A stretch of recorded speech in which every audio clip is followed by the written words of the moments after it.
Welcome to June UTA. Last summer when we met together to plan fiscal year 20 and to write the training plans that would prepare us for the deployments of this year, we neglected to plan for a pandemic. We neglected to actively consider the possibility that our nation would awaken in protest against senseless brutality and killings and persistent racism. Yet here we are. Nearly 2 months ago, we met to discuss the potential impact of COVID-19 on our organization. The strategy we adopted centered on maintaining mission readiness, protecting the force, and preserving capability. In some ways, our impending deployments provided clarity in making decisions in the balancing of readiness and protecting our force. To deal with the pandemic, we've been practicing distancing ourselves. We've postponed drills and authorized widespread teleworking posture. As Idaho has reopened, we've begun to embrace the increased likelihood that we can resume some semblance of normal. Today, normal seems elusive. Yesterday, the Idaho National Guard deployed over 400 soldiers in response to civil unrest in our nation's capital. To be clear, the mission as citizen soldiers is to protect lives, preserve property, and ensure people's rights to peacefully demonstrate. So welcome to June UTA. How do we spend this time together? So everyone, that's the end of the prepared remarks. Originally, Chief Bon Jovi and I had committed to speaking to you all before UTAs through YouTube, because we've gotten great feedback from you that these messages resonate. Those were our prepared words, and now we're off the script. And maybe that's the most appropriate thing for these times, is to be off the script and to have real conversations about the current situation we're going through in our nation. Not only the pandemic, where our response really was to separate ourselves so we weren't at risk. Our response was to protect the force by distance. And now as we gather back together, we find the National Guard being mobilized across the nation to allow for people to protest with safety, without lives being threatened. These are crazy times. So we wanted to reach out and have a conversation with you, and we wanted you to take this opportunity in June UTA to have conversation.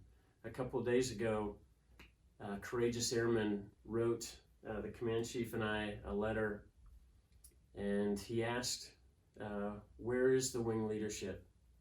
Where is the conversation about what's going on in this nation?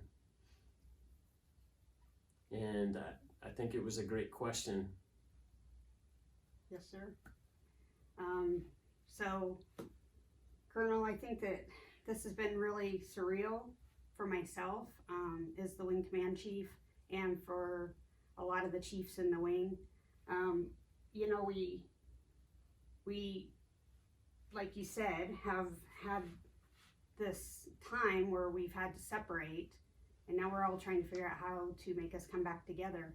You know, I come to work every day, do my normal operations, and feel that that we're doing great, because we look at all the great things that airmen are doing, and we don't look at necessarily their religion or their gender or their ethnic background or the race. So I think personally, I felt a little not oblivious that there are people out there that are hurting, but oblivious that this certain thing that's going on in our nation is truly affecting people here in Idaho. Yes. So yeah, it was a real eye-opener, and thank you to the courageous airmen that came forward. It's really got me out there. Now I'm starting to talk to people, and I realize that there's a lot more people in the wing that this is happening to. Yeah, it's interesting. You know, not long ago we did a YouTube message and we talked about empowering the NCO Corps, and that's who this airman was. He's an NCO, and I think we're all trying to find normal and maybe that's where I gravitate. You know, maybe the deployments and focusing on the mission allows me to not look at all the other stuff that's gray and difficult to talk about. But this NCO, true leader in our organization, asking for this organization to pause and look each other in the eyes and make sure we're okay. Who would have thought that we would find ourselves this sideways in some ways in our lives, and it's affected all of you in some way. And that's I guess what we don't know is, are you okay?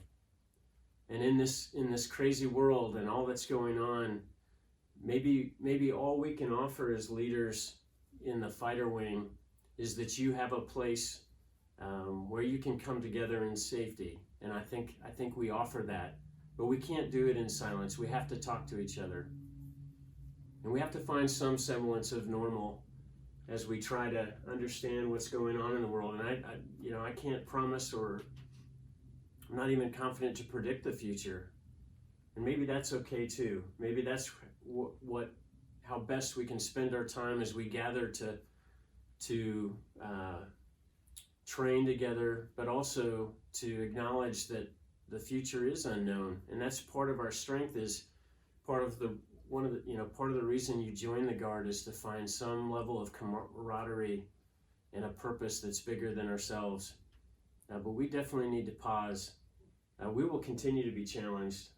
I think the National Guard's a perfect force to help our nation deal with the unrest. But we really need to pause and make sure we're okay. Yeah, I agree, sir. And just the other day, I challenged all of our chiefs to start having real open dialogue within the chiefs group. And really, I'd like to challenge every airman to reach out and find your wingman and have some real honest conversations about what's going on. Respectful, honest conversations.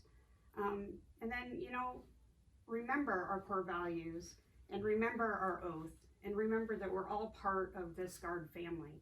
I know, and I honestly feel from the bottom of my heart that we can reunite and get past this COVID thing and come back to our core values and come back to being a family. Yeah, our strength is in our differences. And I think if we're afraid to say that we look different or that we come from different backgrounds, then we're avoiding the goodness that makes us a real and genuine organization. As we've gone through other challenges, it really is about treating each other with dignity. What you've grown up with, what you believe, the measure of your experiences, all of that makes us this diverse organization. But before all else, we have to respect each other. We have to treat each other with dignity. Even if you don't understand the other person, we owe each other that. Yeah, listening. Listening is the key, right? It is. I mean, we really need to just take the time to listen to each other and learn from each other. We all want to be seen as individuals, but when we put this uniform on, we all become one. So. Yeah, this is not the UTA that I expected, but maybe this is how UTA should be.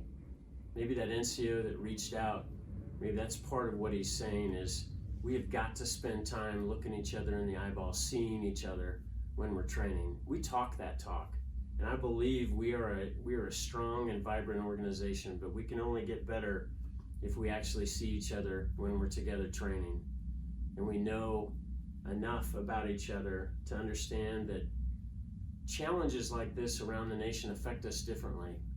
And I think that's probably one of my biggest blind spots, is assuming that how I feel and how I react is the same as everyone else, and it's not. So welcome to June UTA. Yeah, welcome back.